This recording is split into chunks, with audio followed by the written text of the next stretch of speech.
I don't know the last time, well, I don't know when I've ever seen Orcust end up topping, let alone getting second place at the locals.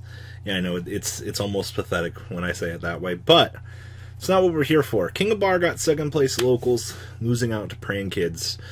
And I thought that this was going to be a very good long shot and kind of discuss the deck a little bit, because everyone's like, oh man, what's King of Barr working on these days? Like, we loved his last couple of deck profiles, and we always love like the cool innovation and stuff that Barr ends up coming up for the channel. You know, like, big thanks to him for always being a supporter. And he was telling me about locals the other day, and I was like, you know what, Barr, give me your deck profile. Like, I want to look at this, and I wanted the chance to kind of, well, analyze it and see what was going on here. And of course, yes, the Orcust engine is, well, unfortunately, very small. There's nothing that you can really do about that. It's just kind of the way that the deck is going. Like, Orcust cards in themselves are very good, but there's only so much that you can honestly do with the engine. And then this little guy right here kind of adds a little bit of extra spice to the mix. And I definitely like the reasoning behind this. Barr was also telling me that there was a time where he just had to outright tribute summon Mare, and who does that? Like, who gets, well, literally, who gets the full ability to do this? Honestly, his deck's more and more like Mare Turbo, but honestly, any deck that can just, you know, make Yazi, and then, you know, nuke itself, bring out Mare, and then, you know, produce those tokens, and then start Exceed summoning with them, like, there's a whole armada of things that you can essentially make because this card actually exists now. Like, ugh, thanks, Mare. So, there's nothing else too special to point out in that department. And I also do want to note that Barr said he 2-0'd everything but Counter Fairy and Praying Kids, which he ended up playing Praying Kids in the finals. So, take it for what you will, but this is just more or less one of those, hey, look here, guys. I know you guys have been wanting something. I'm trying to hand you something for Orcust, and try the deck, see the ideas that Barr was coming up with, and, you know, what's being presented here. I think for the most part that the Shaddoll engine's a little bit small, but that's fine. Definitely a lot of interesting card choices here. Like, I will say that, like, I'm really intrigued with the fact that he played such a little Shaddoll engine for such a big turnout here, but I guess logically, like, the dragon is only for certain matchups, so, I guess, I guess, like, okay, so anyway, let's dig on into this bad boy here. So, we have triple copies of Armageddon Knight. Honestly, any deck that literally just normal summons dumps is probably, besides Malicious, like, any deck that can take advantage of this engine should be relatively in a high seed in the current format. Triple copies of Ash Blossom. Once again, that very staple monster. This deck is literally just an engine with a bunch of hand traps. Isn't it kind of scary that that's kind of how current Yu-Gi-Oh is going? Like, you're kind of forced to play X hand traps. You play X hand traps, you win. Like, congratulations. That's how it works. One copy of DD Crow. Barr definitely wants to point out, this is to everybody, that DD Crow was low-key, very good, all day long, and that's actually, I'll reiterate that in a little bit here. Dark Grapher, of course, said he didn't draw this all day. The fact he didn't draw it, like, it wasn't great because of that.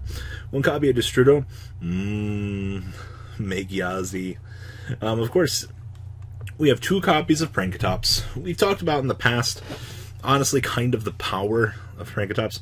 I mean, especially if you're, like, going into a Rogue Locals like this, like Cyber Dragon, pop, kill something, like, it's pretty good. 2 copies of Effect Failure, just another hand trap monster. He's really covering his bases here in terms of, like, just the general hand trap ratios. Like, he's even got Skullmeister in here. Then I've cased 2 copies of Ghost Ogre as well. Once again, we're trying to cover those hand trap bases as much as we can. Then we have, of course, Mare, the ass and the hole of the deck. Why is this card not banned yet? Like, I'm okay with Tomahawk, but it's this guy that really weirds me out. Alright, so we have 2 copies of Orcust Symbol Skeleton. So you can banish this card from your graveyard, target 1 Orcust monster in your graveyard except for Symbol and special summon it. Also, you can special summon for the rest of this turn except for dark monsters. You can only use this effect of Orcust Symbol Skeleton once per turn. So this gives you recursion. Mr. Harpoor, you manage this card from graveyard, special summon 1 Orcust to turn your deck except for Harpoor. And of course, you can not special summon monsters for the rest of this turn except for those dark monsters. You can only use this effect of Orcust Harpoor once per turn. Yay, limitations. Our incredibly small main deck Shaddoll engine. 1 copy of Skullmeister, just once again kind of encompassing what we're trying to do here. This is going to be the thing that's going to limit the opponent's advancements and kind of lock off the graveyard. Now we're playing 1 World Legacy World Wand. This card is a normal summoner set, cannot be destroyed by battle, with a monster special in the extra deck. You can only use each of the following effects of World Wand once per turn. So if this card is in your graveyard, special summon 1 World Legacy from your hand, banish this card from your graveyard, and target one of your banished Orcust monsters, special summon it, but you cannot special summon monsters for the rest of this turn except for dark monsters. Creepy. 2 copies of Allure Darkness, I mean, turbo all you want. 2 copies of Called by the Grave.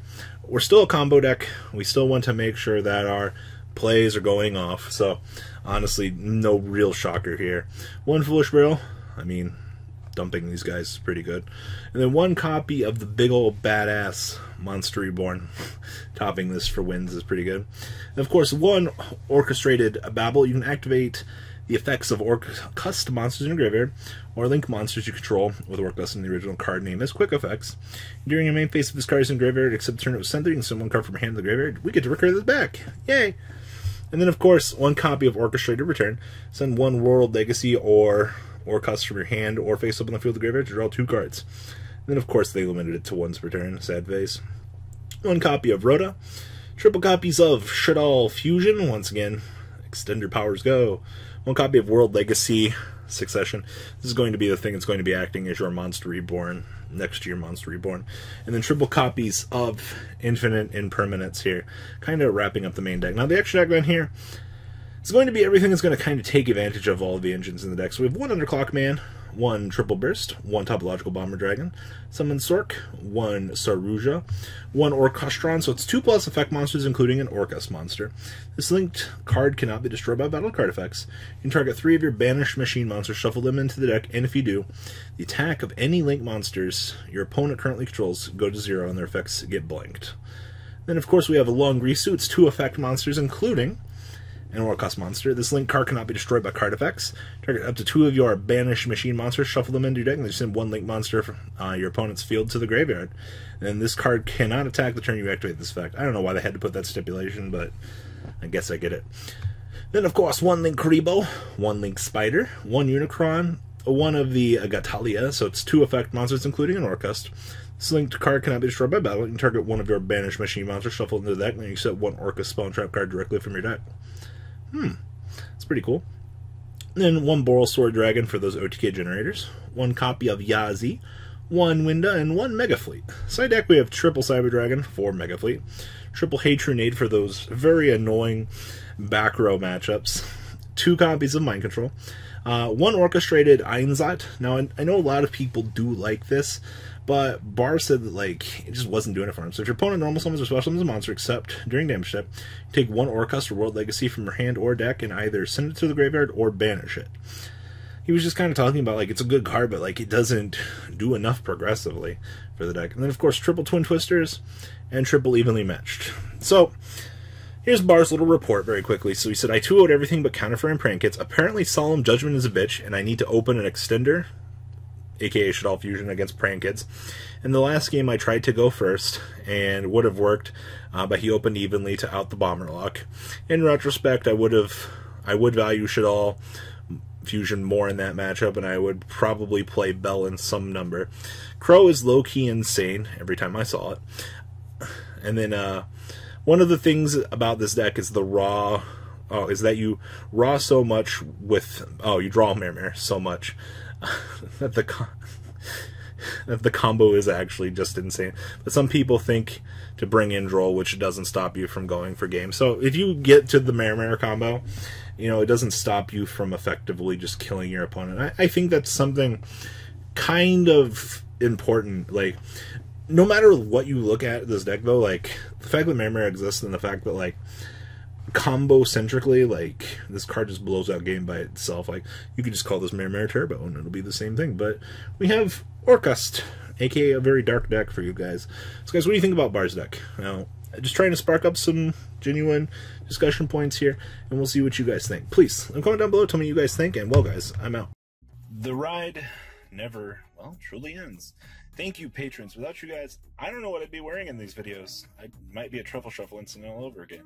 Guys, please also check out Vanquil40 for some awesome Vanguard content. Some other interesting stuff you might find up here on the left or in the description as well.